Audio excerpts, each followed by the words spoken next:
मेरे साथ देश के केंद्रीय मंत्री और वरिष्ठ नेता हैं बीजेपी के अश्विनी चौबे जुड़ गए हैं।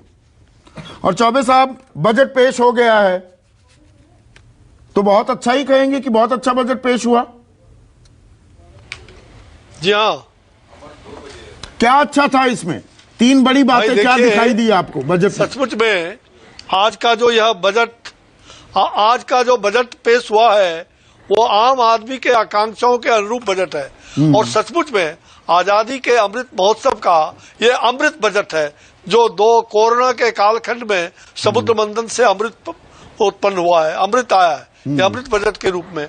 और प्रधानमंत्री जी के आत्मनिर्भर भारत बनाने का संकल्प भी इसमें पूरा करने का सबका साथ सबका विकास के मूल मंत्र पर आधारित है। इसमें महिलाओं का, युवाओं पर, किसानों, लघु उद्यमियों, सभी वर्ग के व्यापारियों, सभी का ख्याल रखा गया है।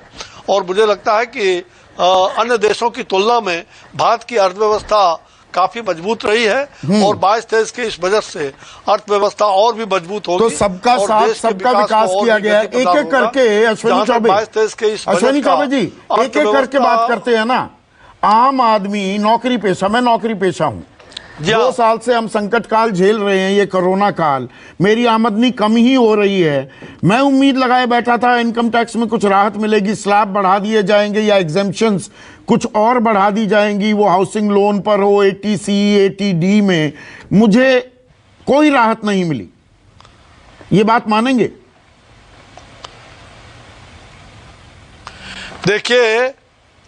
देखिए जो इनकम टैक्स में किसी प्रकार की कोई बढ़ोतरी नहीं की गई है और ना ही किसी प्रकार का जो पूरी तरह से वो इनकम टैक्स को जनता को जिस प्रकार से कर्मचारियों को हर चीज में छूट दी गई है। और पूरी तरह से हम कह सकते हैं कि इस बजट में अर्थव्यवस्था को मजबूत करने की दिशा में देश के विकास को और भी अधिक गति कैसे प्रदान हो इसकी व्यवस्था की गई है। नहीं तो आम आदमी को राहत नहीं मिलनी चाहिए थी? हमने 120 रुपए पेट्रोल, 100 रुपए डीजल, 110 रुपए डीजल भी खरीदा। अश्विनी चौबे जी, इनडायरेक्ट टैक्स का बोझ पड़ ही रहा है और डायरेक्ट टैक्स में कोई राहत नहीं मिली हमें।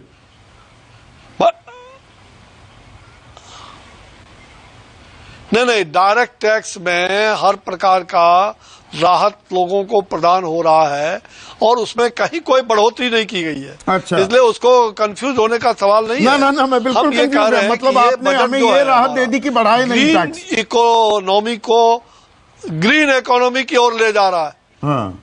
ये ग्रीन इकोनॉमी की ओर ये बजट ले जा रहा है। 2030 तक जहां सौर क्षमता के 280 गीगावाट के लक्ष्य के लिए 19,000 करोड़ रुपए का अतिरिक्त आवंटन किया जाएगा।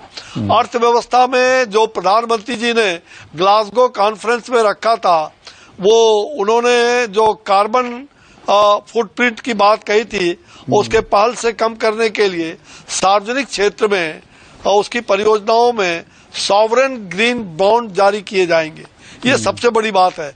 2022-23 के बीच आपने देखा कि नेशनल हाईवे हो या उसकी लंबाई भी 25,000 किलोमीटर नहीं, ये फ्यूचरिस्टिक है। इस मामले में अश्विनी चौबे पूरी तरह से खर्च होंगे, कोई शको शुबा नहीं है। फ्यूचरिस्टिक बजट है, दूरदर्शी है। गृह मंत्री अमित शाह ने भी कहा। उपेंद्र कुशवाहा ट्वीट कर रहे हैं, जानते ही है ना आप उपेंद्र कुशवाहा को।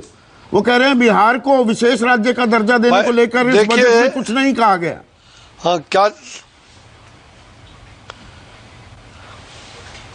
मुझे लग रहा है कि बिहार को जिस प्रकार से गति देने का काम हमारी सरकार ने 2014 से और 14 के बाद आदरणीय प्रधानमंत्री जी बराबर बिहार और पूर्वोत्तर बिहार के लिए बराबर कहते रहे हैं।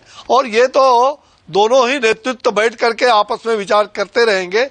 ये उस फोरम पर रखने की बात है। जहां तक MSME की बात है, जिस मंत्रालय को मैं बिलोंग कर रहा हूं, 2,60,000 करोड़ रुपए का अतिरिक्त मदद मिलने जा रहा है। इससे किसानों का बहुत बड़ा भला होगा। रबी और मतलब आपका धान, इसकी खरीद में 163 लाख किसानों से 1208 लाख मेट्रिक टन की खरीद होने जा रही है और 2.37 लाख करोड़ का अनुमानित एमएसपी मूल्य सीधा पर किसानों की लागत तो क्या नहीं बढ़ती जा रही? अश्विनी चौबे, हम किसानों से ही बात कर रहे थे। अश्विनी चौबे जी सुनिए ना, हम आगरा में भी किसानों से बात कर रहे थे, पंजाब के नवा शहर में भी वो कहते हैं हमारी लागत लगातार बढ़ती जा रही है। जो जितने में हम खाद खरीद रहे हैं, बिजली जो हम खपत कर रहे हैं, जो उपकरण हैं, और आप जानते हैं 27 रुपए आमदनी है किसान की प्रतिदिन, तो वो ये भी उम्मीद लगाए बैठे थे कि किसान सम्मान निधि 6,000 रुपए से बढ़कर 9,000 रुपए कर दी जाएगी। वो जस की तस रही। देखिए, जहां देश में कोई सम्मान निधि नहीं होता था, वहां हमने कोरोना के कालखंड में भी किसान सम्मान निधि दे करके किसानों को प्रत्यक्ष लाभ उठाने का काम किसान कर रहे हैं। और निश्चित रूप से, और आप जान रहे हैं कि जो बेरोजगार है उसमें इस बजट में 60 लाख से भी ज्यादा रोजगारों का सृजन होने जा रहा है। ये एक बहुत बड़ी उपलब्धि है। 400 से भी अधिक नई वंदे भारत ट्रेन 3 साल तक चलेंगे। हमारा जो पूरी तरह से हम कह सकते हैं कि ये बजट बच्चों के लिए जो 2 साल में स्कूली ई स्कूल जिसको कहते हैं, ई विद्या के तहत 200 चैनलों का विस्तार भी हो रहा है सरकारी विद्यालयों में।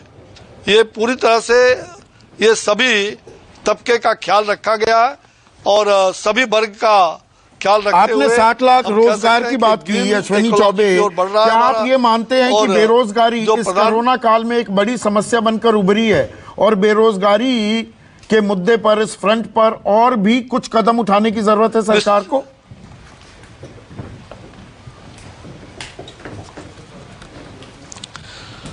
हमारी सरकार ने पूरी योजना, जब बजट के विस्तार में आप जाएंगे तो आपको लगेगा कि किस प्रकार से सरकार ने युवाओं को, बेरोजगारों को रोजगार देने के लिए कितने संसाधन खड़े किए हैं। ये विस्तार से जब आप जाएंगे तो आपको जानकारी मिलेगी। तो बजट को कितने नंबर देंगे अश्विनी चौबे जी?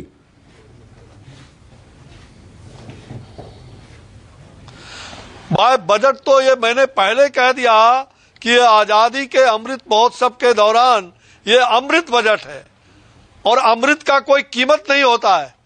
हाँ, अमृत तो अपने आप में अमृत है, इसलिए 100% ये जनता के लिए बनाई हुई जो बजट है, इसके लिए मैं आदरणीय प्रधानमंत्री जी को और वित्त मंत्री सीतारमण जी को बहुत बहुत बधाई देना चाहता हूं। ये आम आदमी के आकांक्षाओं के अनुरूप ये बजट पेश किया गया है और आत्मनिर्भर भारत के ओर हम आगे बढ़े और देश की के विकास और देश की आर्थिक व्यवस्था और कैसे मजबूत हो, इसका पूरा ध्यान इस बजट में रखा गया है। बहुत बहुत शुक्रिया अश्विनी चौबे, केंद्रीय मंत्री। इसे अमृत से तुलना करते हुए कि अमृतनुमा ये बजट है, ये अमृत साबित होगा। कोरोना काल से हम उबर रहे हैं, देश की अर्थव्यवस्था के इंजन को और गति मिलेगी क्या? अभी बहुत सारी डिटेलिंग आनी बाकी है।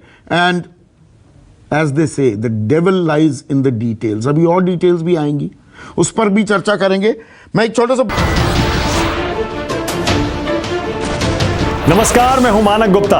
अगर आपको हमारा ये वीडियो पसंद आया हो तो इसे लाइक और शेयर जरूर करें और हां, हमें सब्सक्राइब और फॉलो करना ना भूलें ताकि आप देश और दुनिया की कोई खबर मिस ना करें। तो जुड़े रहिए हमारे साथ और देखते रहिए न्यूज़ 24।